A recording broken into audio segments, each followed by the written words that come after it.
Hey everyone, welcome to Avoid App QA Debt, Managing Risk with Apple and Android Updates.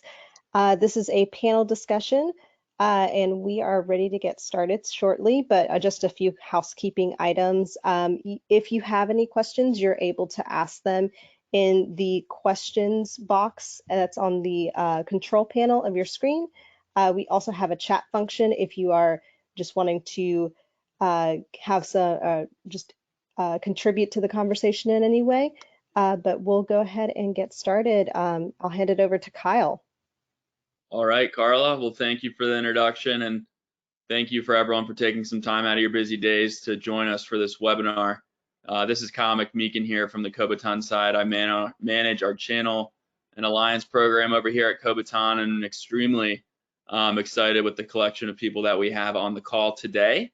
Which is a mix of partners, practitioners, experts, customers of ours. And what we're going to do is, as the title might allude to, talk a lot about and kind of a roundtable discussion on how the updates of Android and iOS operating systems can impact some of the deliverables, specifically around some of the mobile applications and experiences that a lot of groups are building.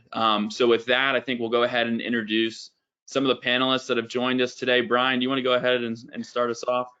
Yeah, thanks Kyle, and certainly thanks to Kobiton for putting this on and having us all here. So Brian Bernknopf, Managing Director for QA Consultants.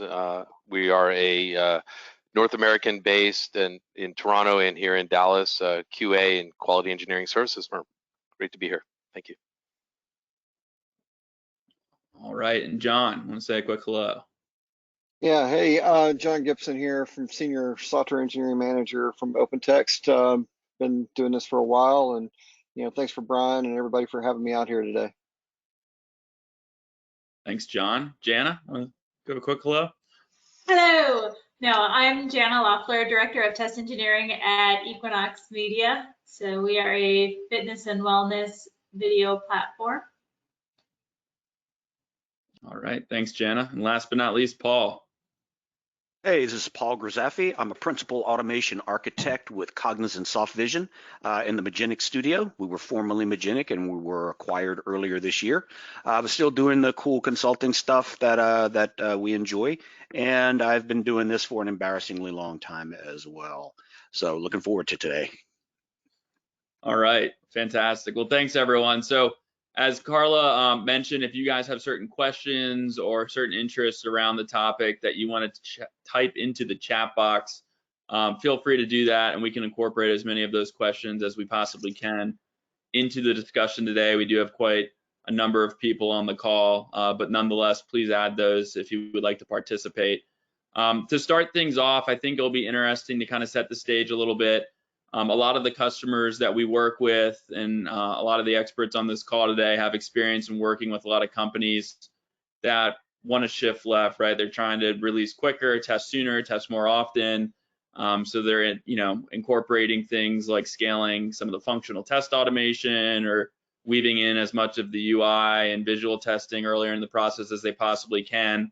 And one of the things that we had spoken about when we were kind of planning this webinar is, hey, that's great. With all of that in effect, how do you control when Apple or Android decides to release a newer version of the OS, right? What are some of the best practices that you can take into play, if any, right, to help mitigate some of the issues that might arise from some of those operating system updates that technically some of these teams and practitioners and experts may not have any sort of control over. So my first question to the group is, what should groups be doing to help mitigate and kind of plan for some of these App Store approval processes and changes that might take effect? Would love to kick that or start off with that to kick things off here.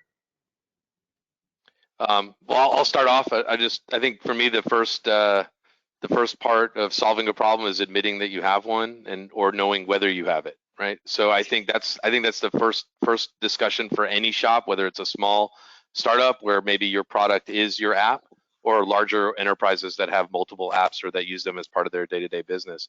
But understanding that there are impacts and whether or not those impacts are material to you is the first step. So knowing that these things can impact and can affect your application development cycle and your release cycle is the first step. And then from there, you can start to mitigate and understand. Maybe you have a user base that doesn't upgrade as frequently, or maybe the types of apps that you're using are not going to be impacted by major changes or even by the minor changes that come through the release cycle.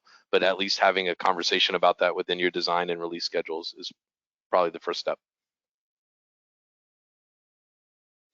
Yeah, so I think it really kind of depends on your situation. I mean, it's all about context, and whether we look at iOS updates or Android platform updates, anything like that, it's, you know, you really got to look at the context.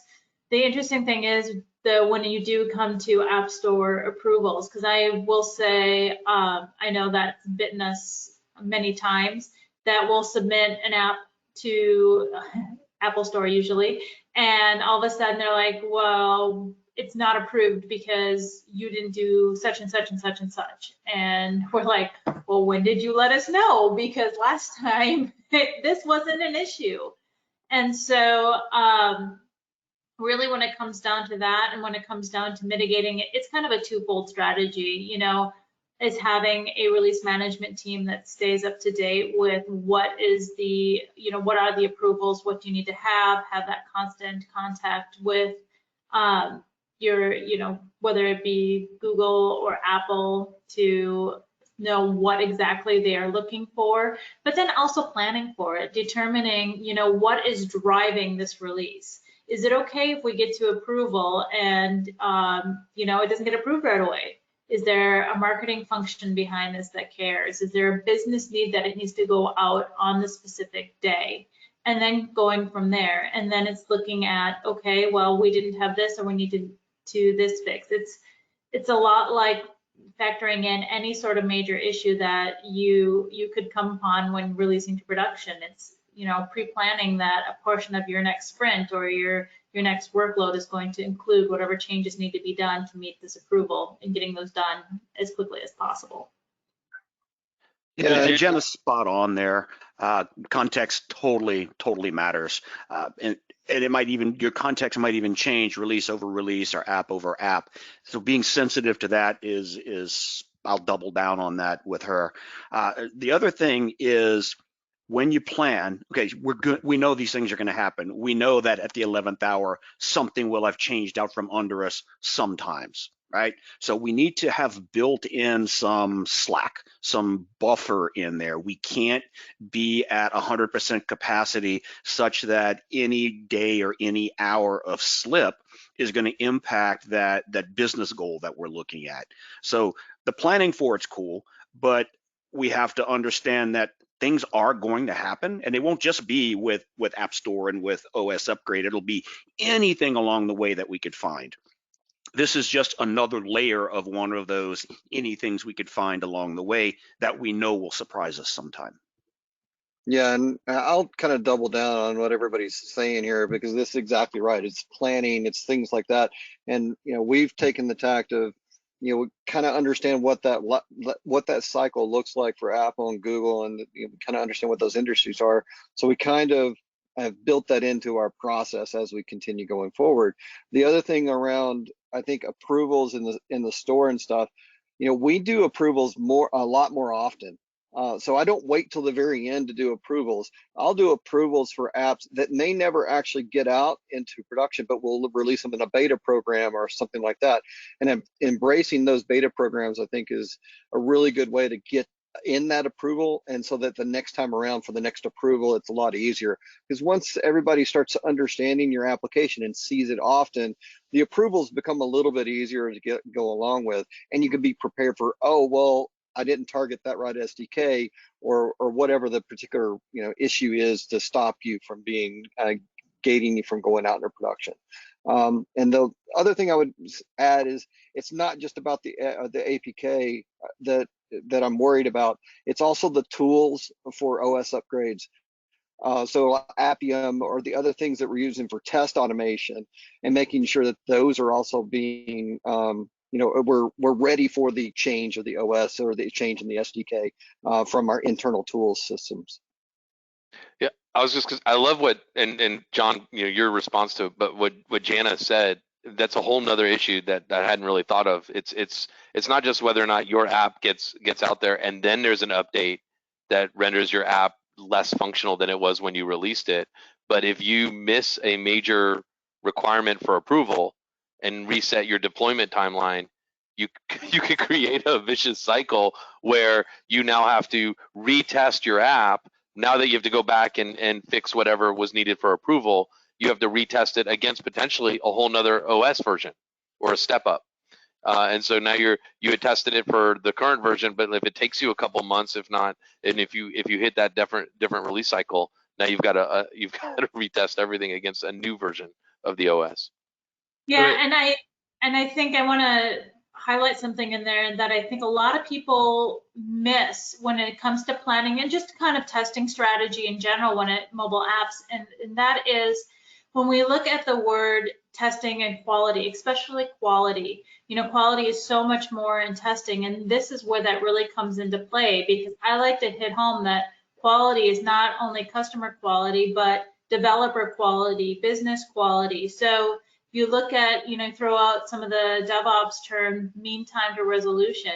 If you're not focused with your mobile apps on, oh, you know, constantly thinking, what if this doesn't make it through approval, or what if there is a OS upgrade, or what if there is a major issue in production, and it takes you 3 to 5 to 6 days to test and get things out, well, that's a quality problem in your process. So you always want to make sure that you're not only thinking about what is the process, but how can I improve the process, and how can I improve quality holistically across my software development and testing.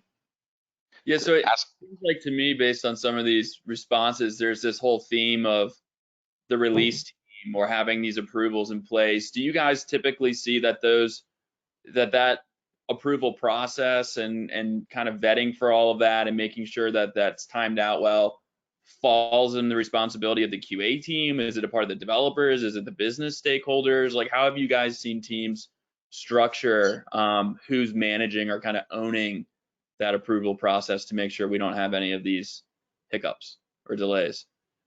So I'll take a shot at this, but you know, for a couple of places that I've worked, it depends on how the teams are made up, right? Like in this particular team, we don't necessarily have a release team, but me or the QA and development people work together for the release process portion. So it's very much it's a collaboration, if you will, to get those things in the release process. Other places I've worked, it's been more about there was actually a release team that did the DevOps, did the releasing, and they were the ones that were in charge and working with product and the business and making sure that went out smoothly. Yeah. And we usually currently where we go is we have an internal process to say, is it even ready to go to the App Store? And then we have a business point of contact, usually a product manager that actually a technical product manager that handles the submission to the App Store and going from there, because so it's a team effort to get it to the ready for app submittal, but then once, you know, pushing it through actually submitting it and pushing it through the process is a business decision, and therefore it's based off of a technical product manager. Yeah, I was going to say, I mean, unfortunately or fortunately, I guess one of the things that you see most or that I've seen is if there's not anyone who's taking into account an OS update or upgrade in the scheme of whatever release they're going through internally, and it ends up with a poor result, meaning that there's a problem in production because of that upgrade, then just like everything else we do in QA, when there's a defect and when we find a problem, then retroactively and then certainly, you know, reactively to that problem, on the next release, there will certainly be someone looking out for the release cycles against the different, you know, vendors, whether it be Apple or Google or so forth.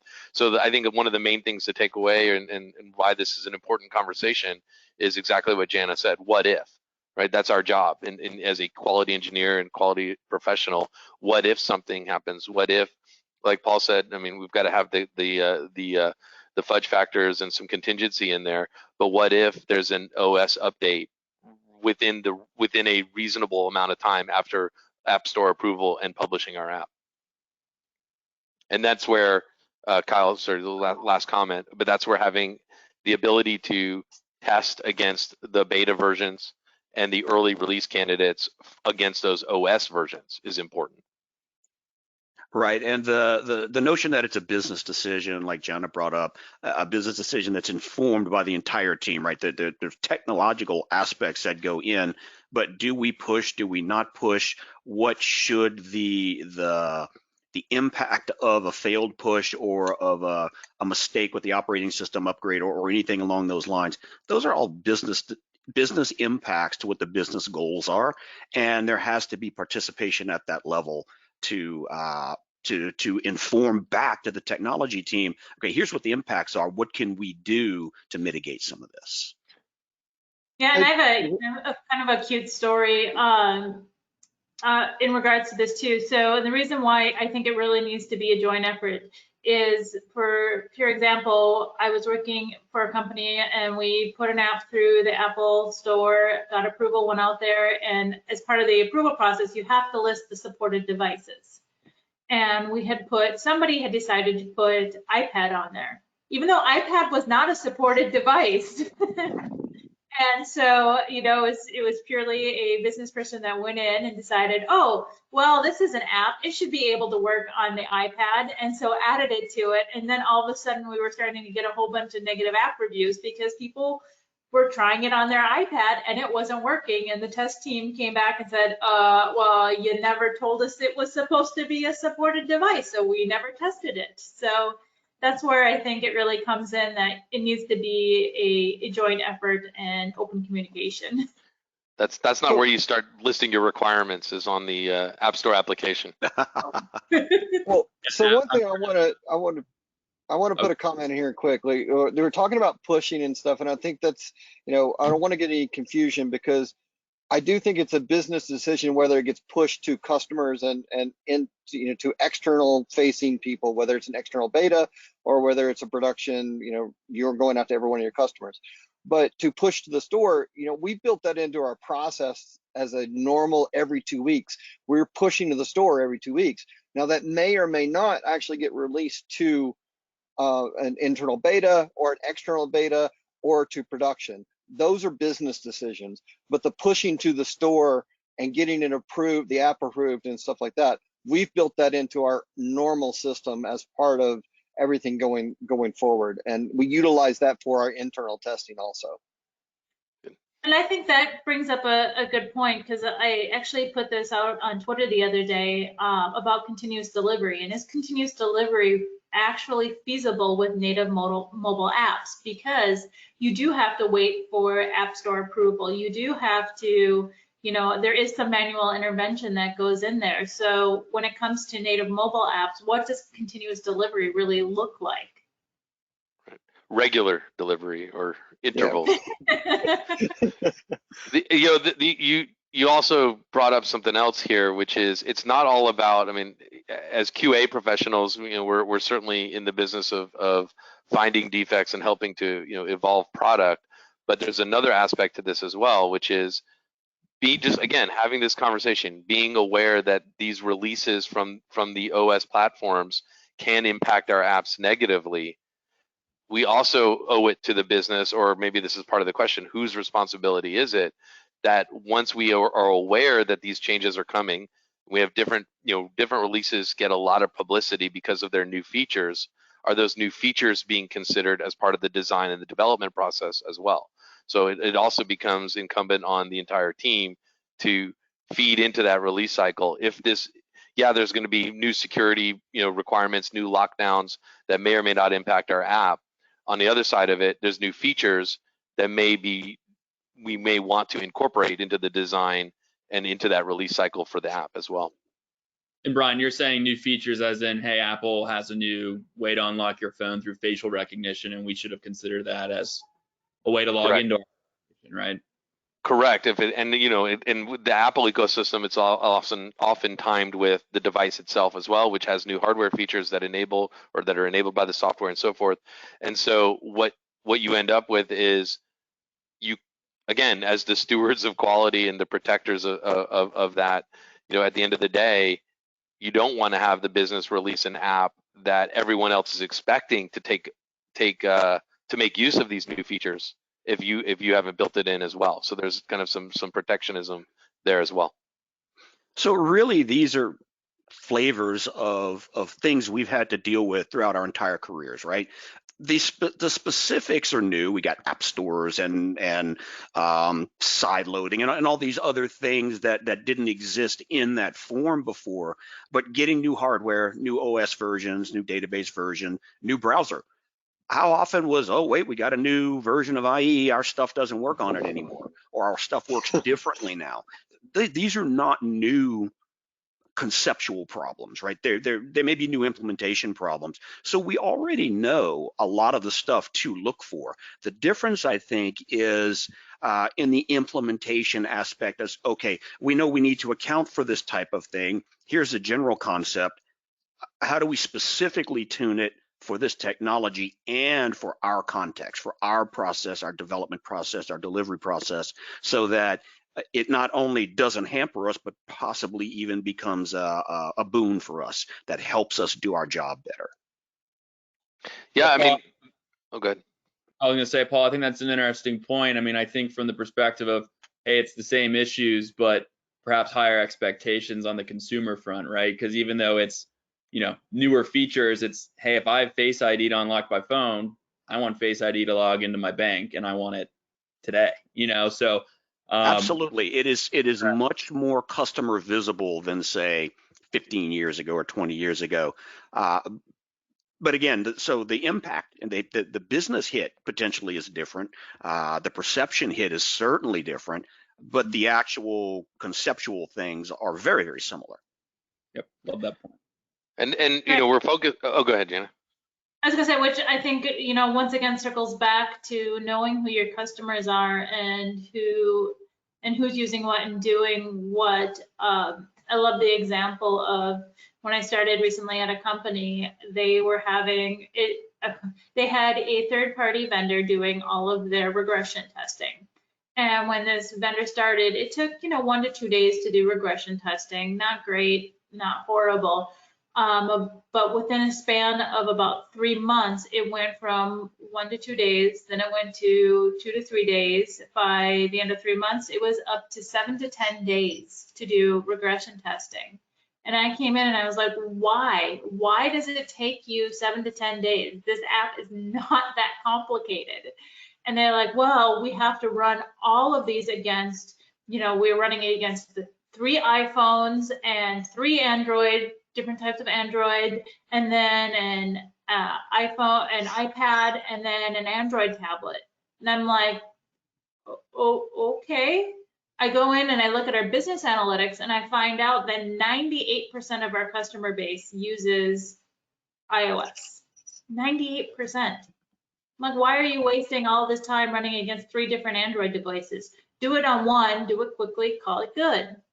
And even then, when I looked at it, about 60% of our iOS, of that 98%, were not even on the latest iOS version. So our customers are not early adopters. They're not adopting these new features. They're not buying the latest phones.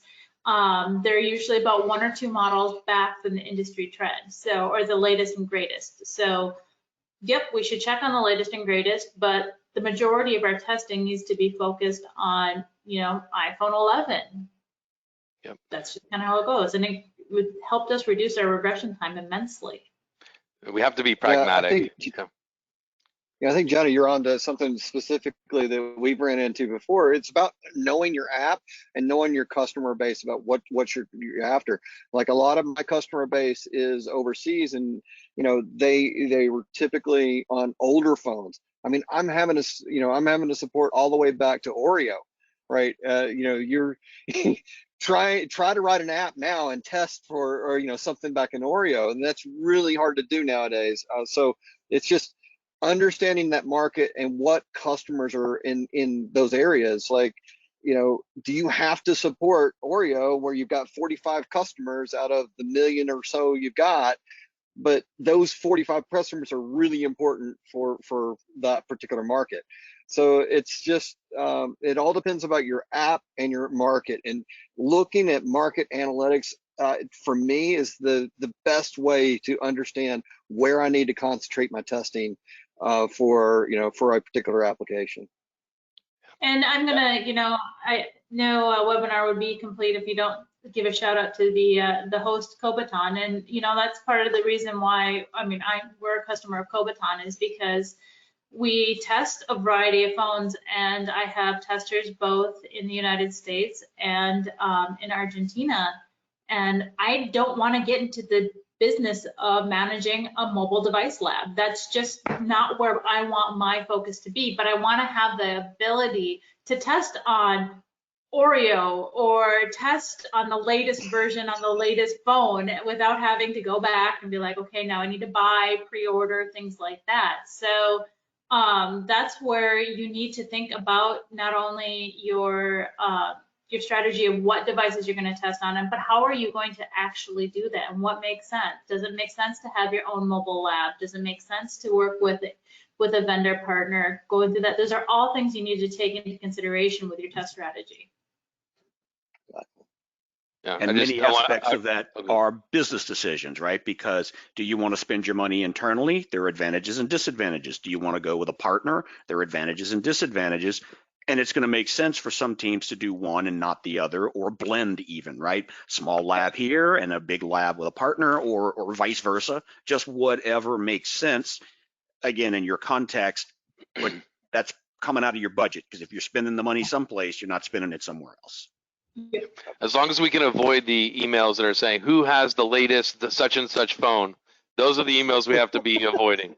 And so having a plan behind that is I think what we're all about. And Janna, you're 100% right. Using production analytics to drive a QA strategy, as John was talking, and holding your teams accountable to that. I mean, understand that you have a pragmatic approach in what we're doing. And I know we're talking really about apps here, but we can't let Microsoft off the hook either, right? So we've got native apps as well, and on the OS, on the desktop. And so we've got Windows 11 just announced, and what that's going to change. So now if you're writing Windows applications, what's the impact there? We've seen I think more prevalent. We've seen this on Mac OS, right, where we have desktop apps that run on the Mac side. So it's not only, and as Paul as you said, it's not only an issue for just the apps, and these are challenges we've been facing well before apps. Yeah, and it's interesting too in today's, it's not necessarily even Microsoft, and we've been talking a lot about, mobile apps, but one of the big things in my life are connected TV apps, and I still have to go through the App Store approval with that, and I have to look at what are the different versions of different hardware for Roku, for, Apple TV, Chromecast, Fire Stick, all of those, and what does it look like, and how do you test against a variety of different operating systems and devices. And I will say that is a challenge, because right now there are not a whole lot of partner vendors to work with that offer connected TVs, that offer, well, we've got 3 different types of Rokus, because let me tell you, what the Roku store uses for their approval process is not what the majority of our customers use. So we have to make sure that it not only works for our customers, but works for the Roku approval process. So that's always a joy.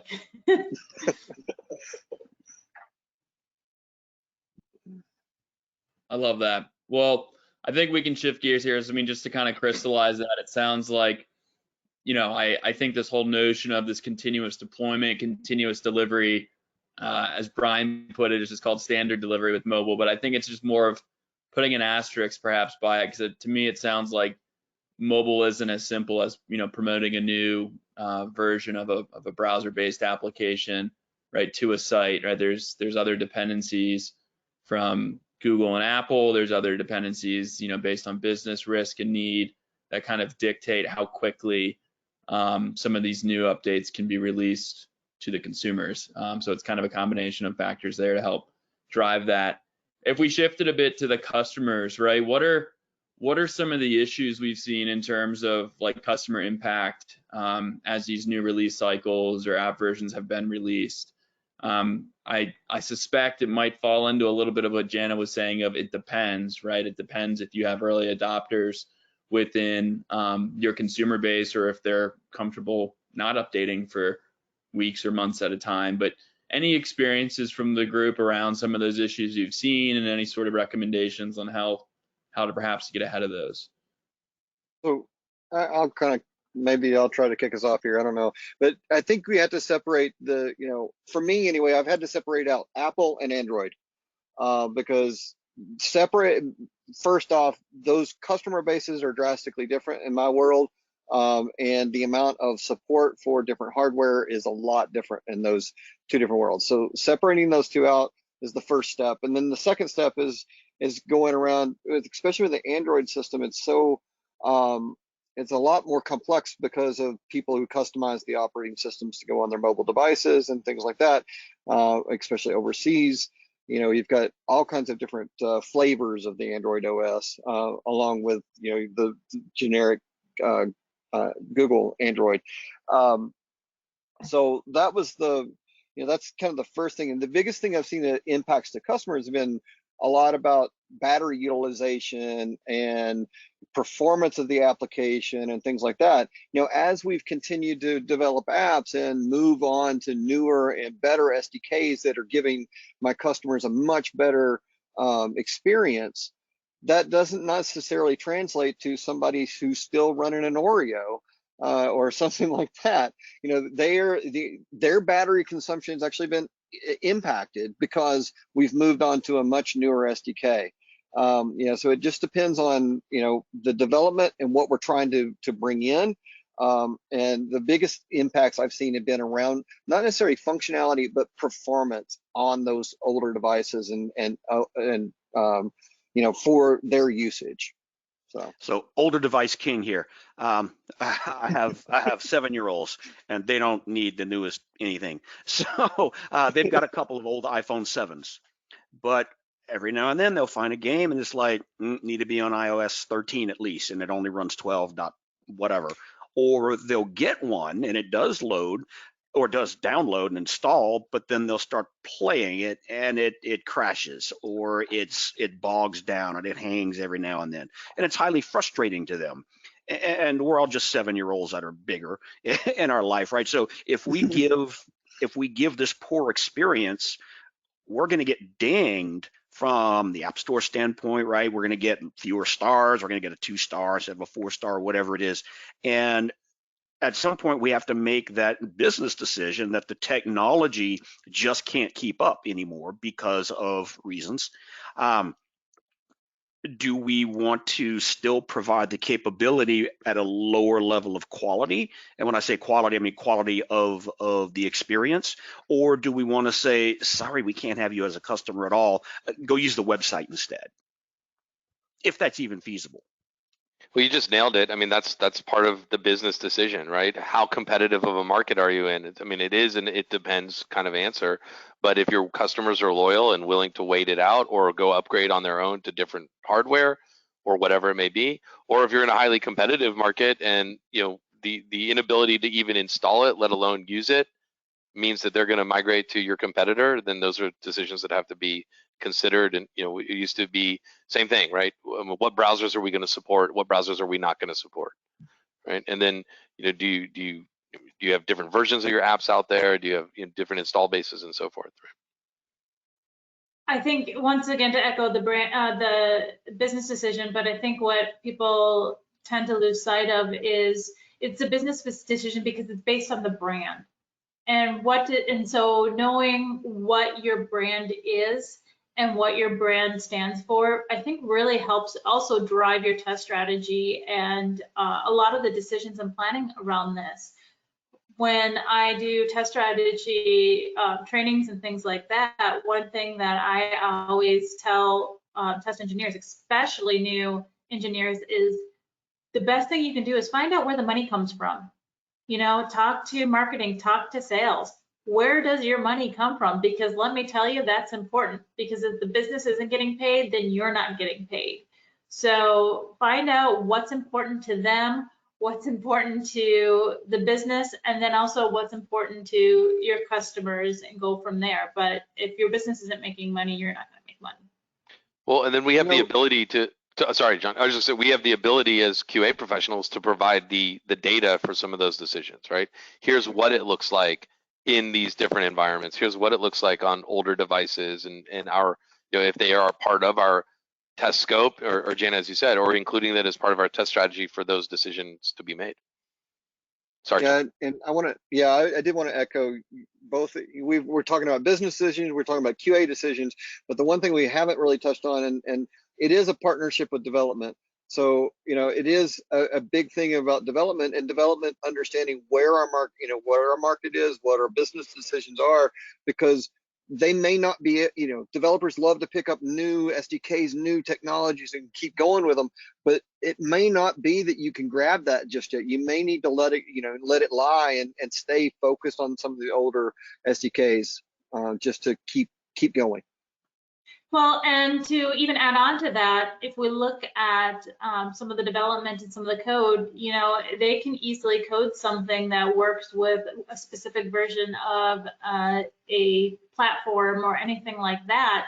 And then they're like, oh, I did this thing. It's going to be super easy. Just test it real quick. And what they don't realize is that you've got to test it against, okay, I have iOS customers, I have Android customers, I have them on this, and all these different combinatory factors go into this. And so if you don't have that communication with your development to understand not only yourself as to what should this work on, but then the development to understand all the work that you need to go through to test this and how you can partner together to make this, more feasible, then you're just fighting against yourself.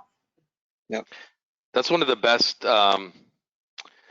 stories or analogies, right? We for years we've been told, QA time or testing time is a percentage of development time. But in the example, and I use that same example all the time, Janna, that you just said, just test this real quick, right? Because it just took me just a second to build it, or it's just one line of code that I changed.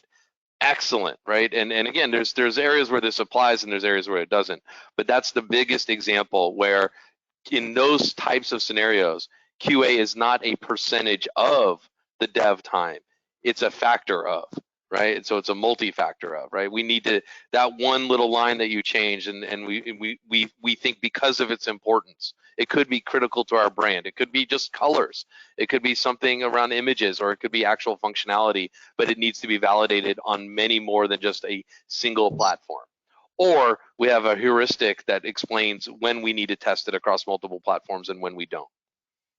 Yeah, I cannot tell you how many times I've had a development change that happened in one sprint in 2-week time frame, but then ended up with like 8 weeks worth of testing to get the app out. It was 3 or 4 times as much time. Right, and there's we've run into issues before too, where we've seen an issue in iOS, we fixed the issue in iOS, rebuilt, and the fix broke something in Android. So, it's just understanding the 2 different platforms and that the intricacies and the dependencies on each.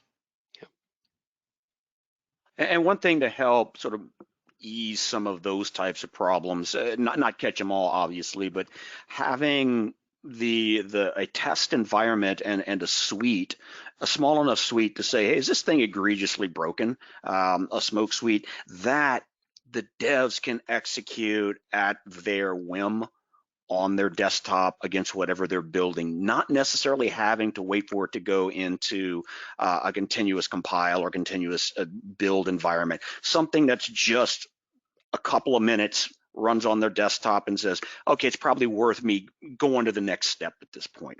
And a lot of times we're just not set up for that, because I work with teams a lot of times like, hey, why don't your devs just run this before they check in? Well, they're not set up to do that. Yeah. Well, why not? Let's get them set up to do that. Well, reasons. And some of the reasons are viable, money. Others are just cultural. And it's like, okay, let's try to work through those cultural issues. Yep. Yeah, I put a time limit on it. It has to run in less than 3 minutes, because if it runs in anything more than 3 minutes, then my devs aren't going to do it. So I put a 3-minute time limit on that. And I think it also goes into, where do you spend your time testing? And one thing that I've noticed that a lot of companies miss out on is, they're like, well, we're doing unit testing, we're doing integration testing, we're doing, front end testing, all of these things. And I'm like, okay, great. How long does it take for your tests to run? Well, I don't know. I don't know how long it takes for my unit tests to run. Well, your unit test should run in under, fractions of a second. Fractions of a second. If it's a tenth of a second would be pushing it for me for a unit test. So then let's actually look at our definition of what is a unit test. Most companies don't have definitions of this is what a unit test is, this is what an integration test is, and this is what our front end, and what are the timing expectations around this. We set up our testers to fail because we don't have those definitions. Yeah, I've been running through this exercise recently around that, and it's about unit tests and timing and things like that. And the Sanity Suite, I've been able to get everybody down to like 20 minutes, and our developers are approving that 20 minutes is good enough, but still I have my doubts about that. Anyway, but I think it's important that you look at the times for these different tests, and I can't reiterate how much, Paul, what you were talking about having a set of tests that's a sanity test or a set of automated tests that people can run really quickly to understand just how broken is this or how broken is it not. My favorite question, I got a reputation at one of my companies of, I'd walk into the room and they'd look at me and they're like, what are we going to set on fire today? Because I was looking at our automation suite that was taking over 3 hours to run, and it was doing it on every build. And I'm like, this is ridiculous. Developers go get their cup of coffee, they come back. I'm like, okay, I picked a random test. I'm like, somebody tell me what this test does. And nobody could tell me what it does. And I'm like, so what if we just lit it on fire and deleted it and just never ran it again? Oh, we can't do that because we need that test. You do, but you don't even know what the test does. We need it because we don't know what it does, or we're scared it's important. Exactly. I've lived in that world before. It lets everyone go. Right, and these are great questions to ask, right? I mean, to start understanding how long do these tests run for? What do they do? What is the definition of these test cycles? I mean, I think that's we've talked a lot about the problems, right? So it's good to have some solutions, right? Automated smoke, automated build tests, giving the developers in true partnership the tools that they need to validate it. And performance, we talk about setting a performance budget. What is the allowable time that any product can run in or perform at, right? And the same thing can go for this aspect as well. I mean, it's part of the definition of done, right? Routine audits of your tests. Throw out the ones that aren't adding value.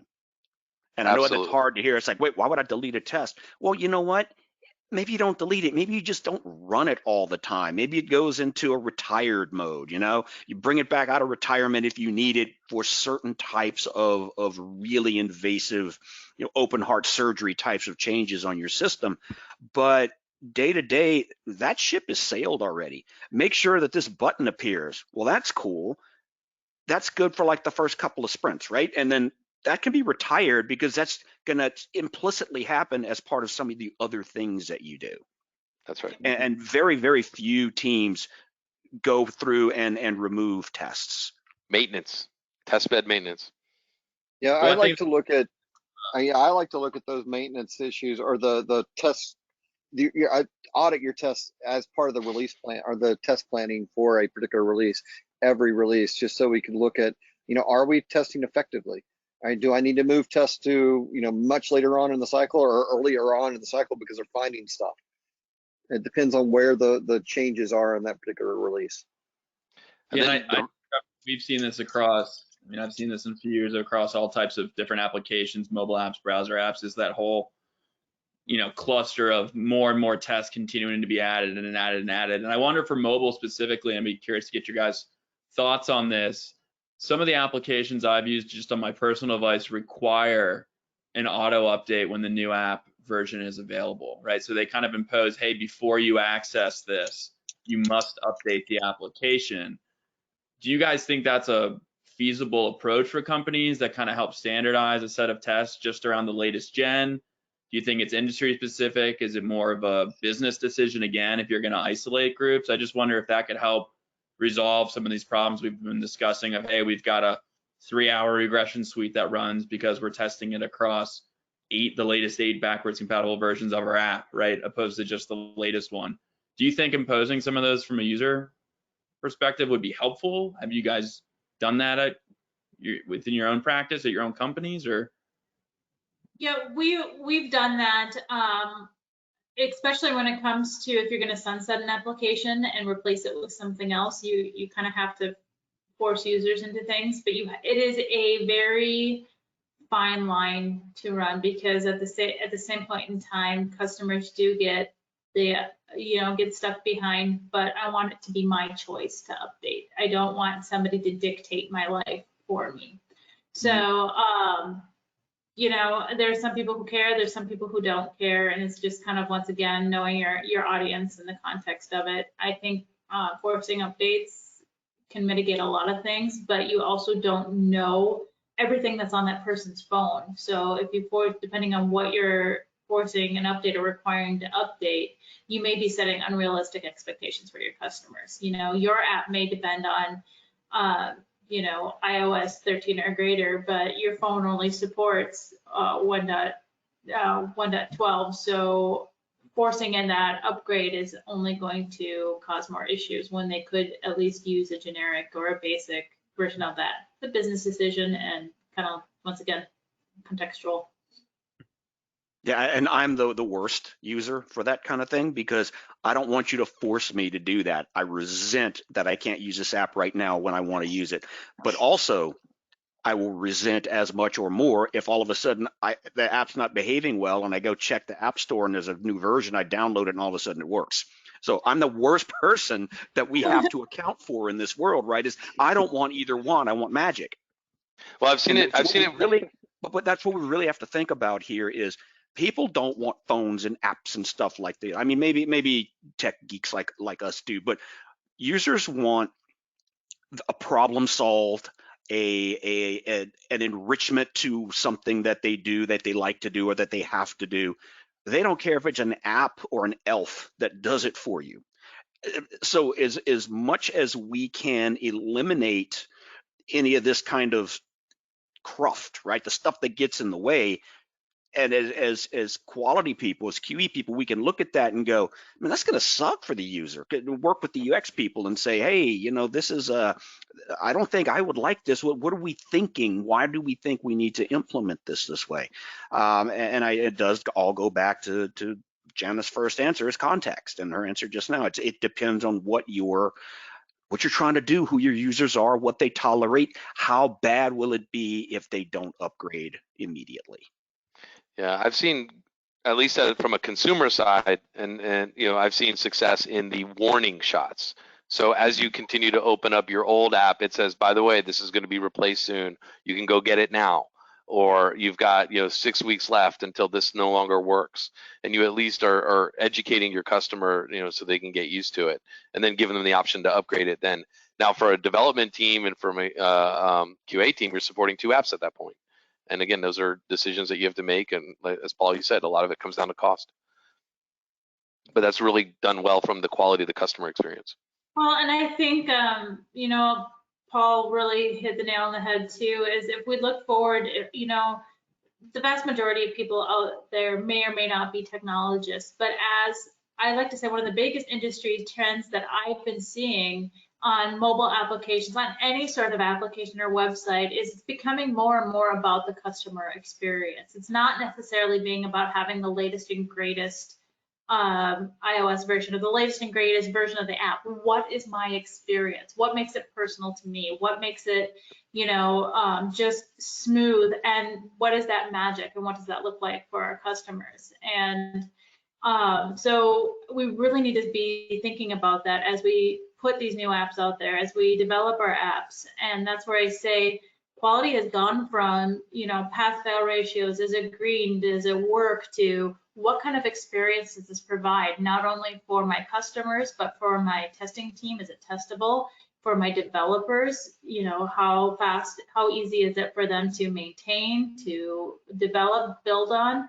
Because with the amount of technology that's out there today, testers have a pretty good range of places they can go if they're not happy, if they don't have a good quality experience at their own company. There are other technical companies out there, developers, good developers especially, if they're not happy, if it's not a good development experience, they're going to find another technology company to go to, another startup, anything. So customers, if they don't like your app, there's another similar app next to there. So as we go forward, it's really important on anything to think about what is the experience for everyone involved. And it's a lot. It's a lot to bite off and chew. That's why you have a team. Yeah, I think that the customer experience is probably the biggest thing. And it's one of the reasons that, for our, for me, I push for our developers, for SDETs, for anybody working on these teams that are developing applications, to be using these applications on their personal phone, right? To be utilizing it all the time. Because if you're making this app for somebody else, at least if you're using it every day, the ad hoc testing, the other concepts that you just don't get from day-to-day usage, it becomes a whole lot more apparent. Because if it starts to bug you that you got to go 3 menus deep to get something, and you're there all the time, that if you're using it all the time. And that's the reason I stress really hard to my management team, to any of my developers or people working on these applications, to use it, put it on their phone, put it on, do you need devices? What do you need to enable these people to be able to use these devices on a daily basis? And the mobility and the power consumption aspect changes a lot how our experience is, right? Are you on a strong network? What happens when you go between what they used to call cell sites, right? What happens when that handoff and handover happens? How does your app perform when you have GPS, Bluetooth, Wi-Fi, and 5G all active at the same time? Does it get hot? Jean Ann Harrison talked to me years ago about testing these types of things. She wasn't talking about a mobile app, mobile phone app. She was talking about some medical app stuff, but everything still applies, right? The mobility, the movement, what happens when it's in your pocket? Does that change how things work? Can you work it with one hand? Like if you cut your thumb or whatever on your dominant hand, can you work it with the other hand? You have to put it down. And what are we aiming for? What things do we care about at that point? So there are these myriad things that we can test for. We don't have time to do it all. So the sort of day-to-day ad hoc stuff it's a really good idea that we can't do with a whole lot of software, but we can with mobile apps. Yep. Remember the proper way to hold your iPhone. Oh yeah. Well, I used to work at a telecommunications company, and for one of the products they were developing, they had a bunch of laptops with basically the mobile device cards plugged in, and they would drive a van around the city and just see how it literally worked with handoff and handover and moving between the radios and the sites and stuff. It was a really cool way to do it. I mean, I had never thought to do that. That was cool because we had some ways to simulate that with attenuation, but it's still not actually moving, which makes a whole different type of investigative piece.